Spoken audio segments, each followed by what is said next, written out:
दोस्तों नमस्कार, मेरा नाम मिहिर समझदार है और आप देख रहे हैं इजी अकाउंट्स बाय मिहिर समझदार।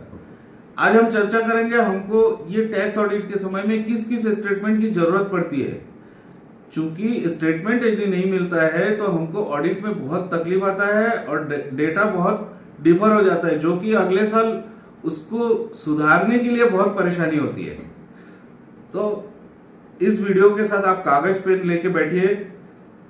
किस किस स्टेटमेंट की हमको तत्काल आवश्यकता है जिसके बगैर सीए आपका ऑडिट नहीं करेगा, और वो स्टेटमेंट सारे मंगाने में बहुत समय लेता है। तो सबसे पहले लिखिए, बैंक से अगर आपने कोई भी लोन लिया हुआ है, चाहे वो पर्सनल लोन हो, चाहे वो हाउसिंग लोन हो, चाहे अनसिक्योर्ड लोन हो, बैंक से लोन लेने पर उसका स्टेटमेंट के बगैर ऑडिट में आगे नहीं बढ़ेगा। एकदम नोट कर लीजिए। और प्रैक्टिकली देखा गया है, बैंक से जैसे आपने कोई लोन लिया है, उसके पास स्टेटमेंट मांगने से वो एक ऐसा स्टेटमेंट भेजता है जिसमें सिर्फ क्या रहता है, कितने रुपए ड्यू हुआ है और कितने रुपए गया है, कितने रुपए आपने जमा किया है, और ये स्टेटमेंट आप मांगते साथ आपको भेज देता है। इस स्टेटमेंट से आपका ऑडिटर बिल्कुल भी एग्री नहीं करेगा, क्योंकि ऑडिटर को चाहिए कि कितना रुपया आपका ओपनिंग बैलेंस था, कितना आपने साल भर में जमा किया और कितना आपका बैलेंस बचा हुआ है, जो कि बैंक देता नहीं है। बहुत सारे बैंक के नॉर्मल एम्प्लॉय को पता ही नहीं है कि इस टाइप का कोई स्टेटमेंट होता है। प्रैक्टिकली अभी कई सारे ऐसे केसेस देखा गया है, बैंक को मांगने के बाद उसके मैनेजर बोल रहा है, जैसे कई प्राइवेटाइज बैंक है, उसके मैनेजर बोल रहा है कि यही स्टेटमेंट होता है, जबकि ऐसा नहीं है।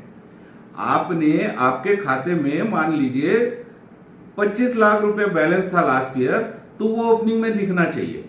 हर महीने आपका 50,000 का किस्त है, आप इंस्टॉलमेंट पटा रहे हैं, तो उनका एक स्टेटमेंट बनता है कि 50,000 का आपका ड्यू क्रिएट कर देता है और वही 50,000 आपका डिपॉजिट आता है, बैलेंस जीरो दिखाता है। तो सीए कैसे उसको वेरीफाई करेगा? मान लीजिए कोई इंटरेस्ट में कोई डिफर हुआ है या कोई ब्याज लगा है, तो कोई भी सीए इसको कैसे वेरीफाई करेगा?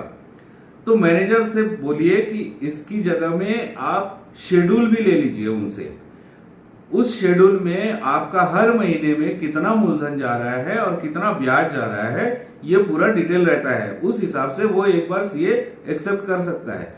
इवन कई नेशनलाइज बैंक है जो कि देता है कि जैसी आप मांगेंगे स्टेटमेंट, वो ऐसा स्टेटमेंट देता है। लेकिन प्राइवेटाइज जितनी बैंक है, मैं किसी बैंक का नाम नहीं लूंगा, लेकिन ज्यादातर प्राइवेटाइज बैंक, ये उनको पता ही नहीं होता है कि ये इस टाइप की स्टेटमेंट होता है।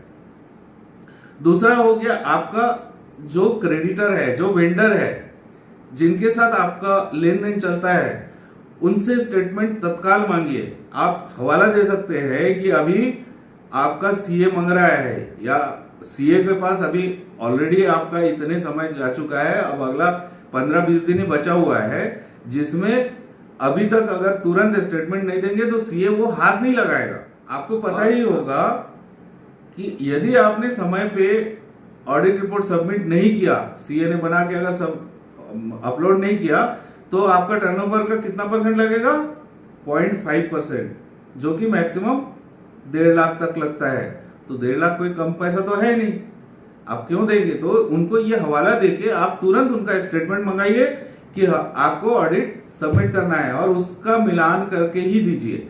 इसी तरह आपका जो डेटर्स है उसको एक आप रिमाइंडर भेज दीजिए कि आपका इतना पैसा बचा है। अगर 7 दिन के अंदर आप जवाब नहीं देते हैं तो माना जाएगा कि ये बैलेंस ओके है। इतना आप मेल कर देंगे तो वो बैलेंस आप खड़ा कर सकते हैं और सामने वाला मान जाएगा।